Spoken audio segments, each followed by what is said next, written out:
ताजा खबर और मनोरंजन कार्यक्रम देखिए आम यूट्यूब चैनल कोरापुट लाइव को सब्सक्राइब करंतु आ खबर प्रथमे देखिए बेल आइकन उपरे क्लिक करंतु।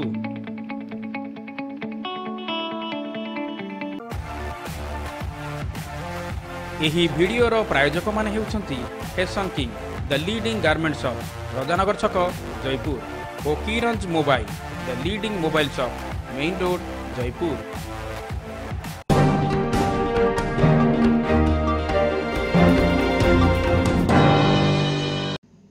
नमस्कार दर्शक बंधु, आज हूँ 19 डिसेम्बर बुधवार। आसतु नजर पकेबा अविभक्त कोरापुट जिलार टॉप 10 खबर उपरे। नंबर 1 जयपुर अंचल में बर्ड फ्लू आशंका। कोरापुट जिला जयपुर ब्लॉक रे शह शह पक्षी मरीथिबा देखिବାକୁ मिलुछि। ब्लॉकर विभिन्न स्थान रे एबे शह शह कनियारी पक्षींकर मृत्यु होइतिबा देखिବାକୁ मिलुछि।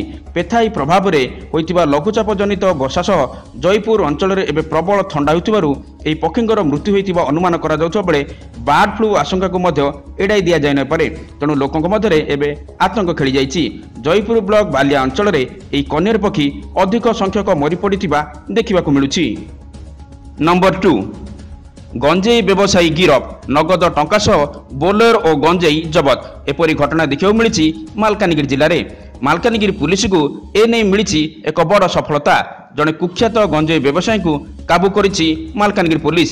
दीर्घ दिन धरी पुलिस को चकमा दे आसुथुबा MB 83 ग्राम राजू बुराई को शेष में गिरफ करिछि पुलिस। मालकानगिरी और ओरकेल थाना रे राजू नाम रे बहु मामला मध्य रही, तेणु वारेंट मध्य जारी होइतिला, किंतु बारंबार पुलिस आखिरी धूली दे से खसी जीवारे सफल होउतला। राजी को गिरफ करा जिबा सह ताठारु 116 केजी गंजेई सह गोटे धड़ा बोलेरो, 5टी ATM card, PAN card, Aadhaar card इत्यादि जबत करिछि पुलिस। यह सह नगद 5,98,900 टंका मध्य जबत करिछि। नंबर 3 स्कूल रे छात्रों को माड़ मारा जाइथिबा अभियोग। एपरी अभावनीय घटना देखिବାକୁ मिली गुणपुर सरकारी बालक उच्च विद्यालय रे जने छात्रों को विद्यालय परिसर रे अन्य जने छात्रों को अभिभावक माड़ मारिथिबा नै थाना रे अभियोग होईछि। पुलिस ए नै एक मामला रुजु करी तदंत जारी रखिछि। अभियोग अनुसार ए विद्यालय जड़े 8म श्रेणी छात्रों को निज श्रेणीर मॉनिटर दायित्व दिया जाइथिला। आज 8म श्रेणीर जड़े छात्र श्रेणी मध्य विशृंखला सृष्टि करने सह झगड़ा करुले। श्रेणी मध्य विशृंखला न करने को छात्र जनक मॉनिटर कहिथिले। एथिरे उत्त्यक्त होई विशृंखला करुवा छात्र जनक निज घरे पहुंची अभिभावक कहिथिला। या शुणिया मात्रे छात्रक बापा बल्लभ दास और बड़मा विद्यालय पहुंची मॉनिटर को विद्यालय परिसर में समस्त उपस्थित निर्धूम माड़ मारिबा सह टेकी तले छेची देथिले। छात्रों को बाड़ाइबा समय विद्यालय शिक्षक और शिक्षयित्री उपस्थित थिले ही कहीं पार्टी खोली नथिले कि विरोध मध्य करि नथिले। नंबर 4 आसंता 21 तारिख में जयपुर हेब राज्य कराटे चैंपियनशिप। यह 3 दिन धरी चलवाक थिबा बेले यह स्थानीय इंडोर स्टेडियम हेब। एने विधायक तारा प्रसाद बाहिनीपति अध्यक्षता एक सांबादिक सम्मेलन करा जायछि। एथिरे राज्यर 30 जिलूर वरिष्ठ विभाग में प्राय 300 अधिक प्रतियोगी भाग नेबे। एठारु श्रेष्ठत्व हासिल करिथिबा प्रतियोगी राज्य और पर जातीय स्तरीय प्रतियोगिता रे भाग नेबे बोली से गणमाध्यम को सूचना दैछंती। नंबर 5 मालकानगिरी जिला खैरपुट ब्लॉकर आमाकुंड हेब पर्यटन स्थली। मालकानगिरी जिला खैरपुट ब्लॉकर प्रसिद्ध शैवपीठ आमाकुंड को एक पर्यटन स्थली मान्यता देवा लगी प्रशासन तरफ आरंभ होइछि उद्यम। मंगलवार DFO प्रदीप देवीदास मिरासा और PD लिंगराज पंडा आमाकुंड गस्त कर फेरिचंती। ए स्थान को पर्यटन स्थल रूपे घोषणा करबा लगी पूर्व स्थानीय लोक दाबी कर आसुथिले। चित्रकोंडा विधायक डंबुर सीसा मध्य ए नै सरकारक दृष्टि आकर्षण करथिले।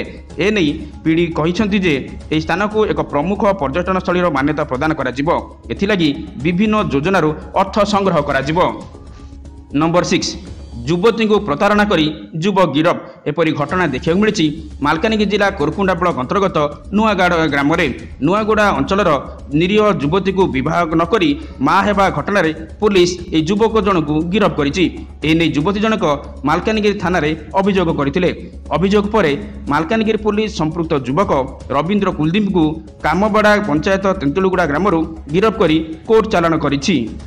नंबर 7 ମାଓବାଦୀ गिरफ्तारी नेला नुआ मोड़ निरपेक्ष तदंत एसपी को अनुरोध कोरापुट जिला पटांगी पुलिस गत 16 तारिख में 2 जन को माओवादी कार्यकलाप संपृक्ति अभियोग में गिरफ्त करने घटना एवं नुआ मोड़ नहीं तामेल नागेश और गेमेल रामना गिरफ्तारी को ग्रामवासी और परिवार लोक एक चक्रांत बोली कहते स्थानीय अंचल जन ठिकादार चापरे पुलिस यही 2 निरीह लोक गिरफ्त कर संपर्क माने अभियोग करछंती जने ठिकादार चक्रांत से फसाई दि जाइए एकथा से पुलिस सम्मुखें कहते किंतु उक्त घटनार सठिक तदंत करा न जाई एकतरफा कार्यानुष्ठान ग्रहण करा संपर्क अभियोग करछंती।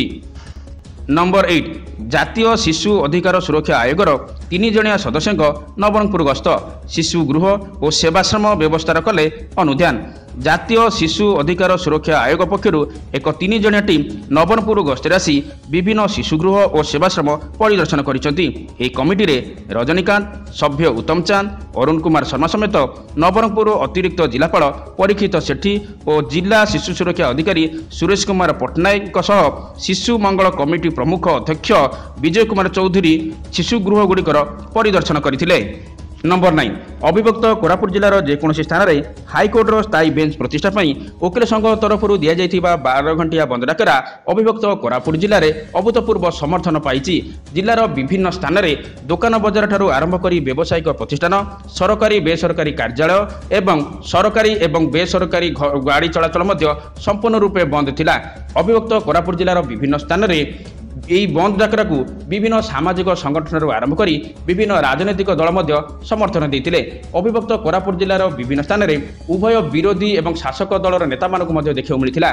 जयपुर में 2 पारंपरिक प्रतिद्वंदी पूर्वतन मंत्री रवि नारायण नंद और जयपुर विधायक तारा प्रसाद बाहिनीपति गोटे मंच में देखा मिलता। उभय नेता स्पष्ट भाव कहते आग माटी तापर पार्टी जहाँकि अभिभक्त कोरापुट जिलार राजनीति को एक नुआ दिशा दे पारे।